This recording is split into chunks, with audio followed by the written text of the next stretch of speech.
ये है Djibouti, Africa में मौजूद एक छोटा सा मुल्क। इसकी आबादी है सिर्फ 10 लाख।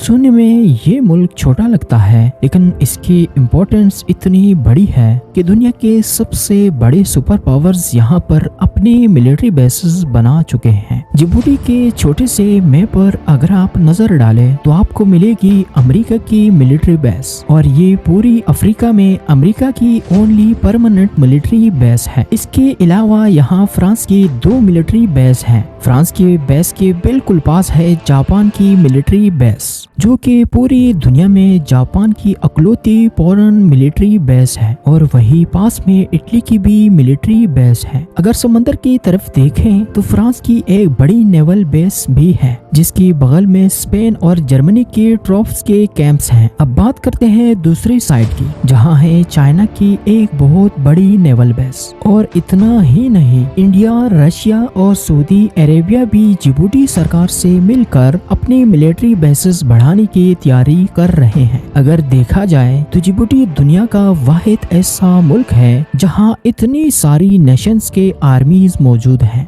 वो भी एक साथ। लेकिन अब सबसे बड़ा सवाल ये उठता है कि ऐसा क्या है जिबूटी में? आखिर क्यों दुनिया की सारी बड़ी मिलिट्री पावर्स यहाँ आकर बैठ गई हैं? क्या है इस छोटे से कंट्री की स्ट्रेटेजिक इम्पोर्टेंस जिसने इसे बना दिया दुनिया का सबसे जियोपॉलिटिकली सेंसिटिव एरिया? तो चले जानते हैं इसका जवाब शॉर्ट टूर के इस वीडियो में। असल में जिबूटी की इतनी इम्पोर्टेंस इसके ज्योग्राफिक लोकेशन की वजह से है। अगर आप मैप में देखें तो जिबूटी यमन के बिल्कुल सामने बाबल मंदेब स्टेट के वेस्ट में बसा हुआ है। बाबल मंदेब एक पतली सी 28 किलोमीटर की चौक पॉइंट है, जहां से ज्यादातर समुद्री जहाज इंडियन ओशन को पार करके रेड सी में इंटर करते हैं। फिर ये जहाज स्वेज कनाल से होते हुए मेडिटेरेनियन सी और वहां से यूरोप पहुंचते हैं। मतलब एशिया और यूरोप को छोड़ने वाला ये सबसे छोटा और सबसे फास्ट रूट है, और यही वजह है कि ये इलाका इतना ज्यादा जियोपॉलिटिकली इम्पोर्टेंट बन जाता है, स्पेशली जब हम बात करते हैं ऑयल एंड गैस सप्लाई की। पूरी दुनिया का तकरीबन 10% ऑयल और 6% नेचुरल गैस इसी 28 किलोमीटर की स्टेट से होकर गुजरता है, और ये सारा तेल और गैस आता है पर्शियन गल्फ से। पर्शियन गल्फ जो Iran, Iraq, Kuwait, Bahrain, Qatar, Saudi Arabia, UAE और ओमान से घिरा हुआ है, और यही वो रीजन है जहां दुनिया के सबसे बड़े ऑयल एंड गैस रिजर्व्स मौजूद हैं। फैक्ट्स के मुताबिक दुनिया का 50% ऑयल और 40% नेचुरल गैस रिजर्व सिर्फ इन ममालिक में ही मौजूद है। पर्शियन गल्फ को 21वीं सदी का सबसे इम्पोर्टेंट एनर्जी हब कहा जाता है। अब आप सोचें, इन कंट्रीज से लोड होकर तेल और गैस भारी भरकम जहाजों में भरकर निकलता है, और वो जहाज इस 20 मील के चौक पॉइंट को पार करते हुए एशिया के सारे बड़े ममालिक तक पहुंचते हैं, जैसा India, China, Japan, south Korea और पाकिस्तान। 2022 के ऑफिशियल स्टैटिस्टिक के मुताबिक पूरे यूरोप का 20% ऑयल इंपोर्ट और 24% गैस इंपोर्ट इसी बाबल मंदेब स्टेट से होकर आता है। तो जरा सोचे, अगर किसी भी वजह से ये स्टेट बंद हो जाए, चाहे वो वॉर हो, टेररिज्म हो या ब्लैकआउट हो, तो पूरा यूरोप एक भयानक फाइनेंशियल क्राइसिस में डूब सकता है, क्योंकि फिर बचता है सिर्फ एक और रूट, और वो रूट इतना लंबा है कि आपको पूरी अफ्रीका को बाईपास करके यूरोप में पहुंचना पड़ेगा। इसे ना सिर्फ टाइम और पैसा बहुत ज्यादा लगेगा, बल्कि वो रूट डेंजरस भी है। पायरेसी, पॉलिटिकल इंस्टेबिलिटी और लॉजिस्टिकली चैलेंजेस से भरा हुआ। मार्च 2021 में कुछ ऐसा ही हुआ था, जब स्विस कनाल में एवरग्रीन नाम का एक बड़ा सा कंटेनर शिप फंस गया था। 6 दिन तक वो वही अटका रहा। इस छोटी सी रुकावट की वजह से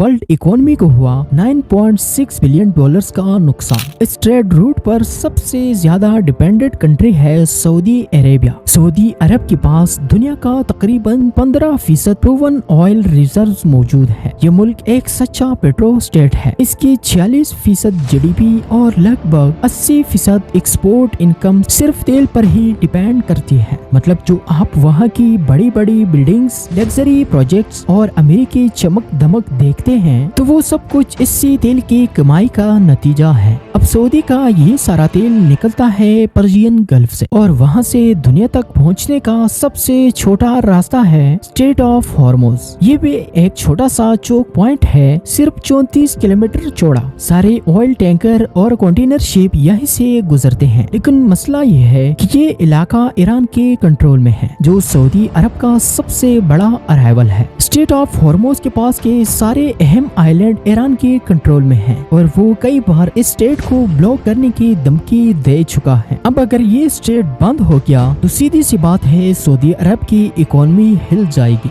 इससे रिस्क को कम करने के लिए सऊदी ने 1200 किलोमीटर लंबी पाइपलाइन बनाई, जो ईस्टर्न बॉर्डर से तेल लेकर रेड सी तक जाती है। वहां से ये तेल स्विस कनाल क्रॉस करके यूरोप पहुंचता है। लेकिन 2014 में एक नया खतरा सामने आया, यमन सिविल वॉर। यहाँ हौतीज ने यमन के कैपिटल सना पर कब्जा कर लिया और क्योंकि सऊदी सुन्नी ग्रुप को सपोर्ट कर रहा था, इसीलिए हौतीज ने सीधा हमला सऊदी के इंटरेस्ट पर करना शुरू कर दिया और हौतीज ने कई बार उन पाइपलाइंस को उड़ाने की धमकी दी है, जो रेड सी से लेकर बाबल मंदिर तक जाती है। तो अब एक तरफ ईरान है जो स्ट्रेट ऑफ हॉर्मुज ब्लॉक कर सकता है और दूसरी तरफ यमन के हौतीज जो बाबल मंदिर और पाइपलाइन को खतरे में डाल सकते हैं। और यही वजह है कि सऊदी अरेबिया अब जिबूटी में खुद की मिलिट्री बेस बना रहा है, ताकि इस पूरे रीजन में किसी भी खतरे का जवाब फौरन दे सके। लेकिन बाबल मंदिर सिर्फ सऊदी अरब के लिए ही नहीं, अब पूरे यूरोप के लिए भी मोस्ट क्रिटिकल लोकेशन बन चुका है, क्योंकि रशिया यूक्रेन वॉर के बाद रूस ने अपनी सारी गैस पाइपलाइंस यूरोप के लिए बंद कर दी। अब इतनी बड़ी गैस सप्लाई के बिना यूरोप को चाहिए था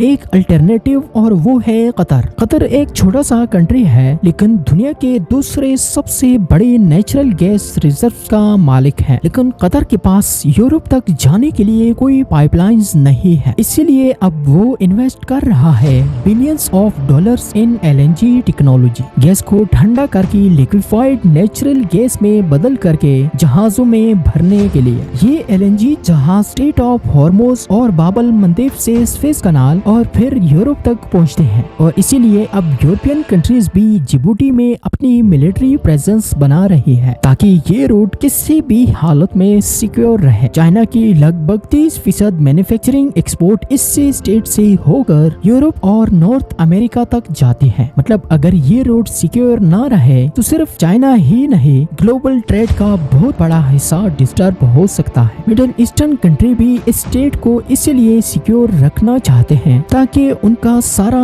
ऑयल और गैस सप्लाई बिना किसी इंटरप्शन के यूरोपियन मार्केट तक पहुंचता रहे। चाइना के लिए ये रूट इसलिए भी इम्पोर्टेंट है क्योंकि उसकी मेजॉरिटी इकोनॉमी एक्सपोर्ट पर चलती है और यही एक्सपोर्ट इसी रास्ते से बाहर जाते हैं। अमेरिका यहाँ मिलिट्री बेस बनाकर सिर्फ अपनी प्रेजेंस दिखाने नहीं बैठा कि कोई दूसरा कंट्री खासकर चाइना इस ट्रेड रूट का कंप्लीट कंट्रोल अपने हाथ में ना ले पाए। लेकिन इतनी सारी ममालिक की मिलिट्री प्रेजेंस का सिर्फ एक ही रीजन है कि ये पूरा रीजन यानी कि बाबल मंदेब स्टेट के आसपास का इलाका बहुत अनस्टेबल और डेंजरस माना जाता है। एक तरफ है यमन, जहाँ पिछले कई सालों से खूनी सिविल वॉर चल रही है। दूसरी तरफ है अफ्रीकन ममालिक, जहाँ बॉर्डर कॉम्प्लेक्स और लॉ एंड ऑर्डर के हालात काफी खराब है। और फिर है सोमालिया, जहाँ के पेरिस्ट्स कई बार बड़े बड़े कंटेनर शिप्स पर अटैक कर चुके हैं। तो ऐसे में सारे बड़े ममालिक इस बात पर एग्री है कि इस एरिया में उनकी मिलिट्री बेसेस होने चाहिए ताकि वर्ल्ड ट्रेड को प्रोटेक्ट किया जा सके और इसका फ्लो स्मूथ बना रहे। अब सवाल आता है कि इतनी सारी मिलिट्री बेसेस लगाने के लिए जिबूटी ही क्यों? बहुत सिंपल है, जिबूटी इज स्टेबल। ये अफ्रीकन रीजन में शायद सबसे पीसफुल कंट्री है और सिर्फ इतना ही नहीं, ये पूरी अफ्रीका के लिए एक क्रिटिकल एक्सेस पॉइंट भी है। अगर आप मैप देखें तो जिबूटी के बिल्कुल साउथ वेस्ट में है इथियोपिया, जो पूरी अफ्रीका में सबसे ज्यादा पॉपुलेशन वाला मुल्क है। इथियोपिया एक लैंडलॉर्ड कंट्री है, यानी उसके पास समुद्र तक कोई डायरेक्ट एक्सेस नहीं है, तो चाहे कुछ भी इंपोर्ट करना हो या एक्सपोर्ट, इथियोपिया पूरी तरह से जिबूटी के ऊपर डिपेंड करता है और यही वजह है कि जिबूटी का इन्फ्लुएंस पूरी अफ्रीकन कॉन्टिनेंट में इतना ज्यादा है। जिबूटी एक जबरदस्त एग्जाम्पल है कि किस तरह अगर एक मुल्क अपना लॉ एंड ऑर्डर मेंटेन करे तो उसकी जियोग्राफिक लोकेशन उसे कितना अमीर और इम्पोर्टेंट बना सकती है। आप सोच रहे होंगे कि हम बार बार साउथ एशियन सब कॉन्टिनेंट की बात क्यों करते हैं। रीजन है कि इंडिया, पाकिस्तान और अफगानिस्तान ये तीनों मुल्क वर्ल्ड जियोग्राफिक के एक्सैक्ट क्रॉस रूट पर है। ये वो जगह है जहाँ north connect to south and east connect to west. अगर पाकिस्तान चाहे तो वो अपनी स्ट्रेटेजिक लोकेशन को यूज करके चाइना और रशिया को अरेबियन सी तक पहुंचने का रास्ता दे सकता है। इसी तरह इंडिया, अफगानिस्तान और बाकी कंट्रीज वेस्टर्न कंट्री तक डायरेक्ट ट्रेड रूट दे सकता है। अब इमेजिन कीजिए अगर ये ट्रेड रूट ओपन हो जाए तो कितनी बड़ी मार्केट खुल सकती है। ये ट्रेड रूट इस पूरे इलाके की किस्मत को बदल सकता है। लेकिन यहाँ कभी मजहब के नाम पर,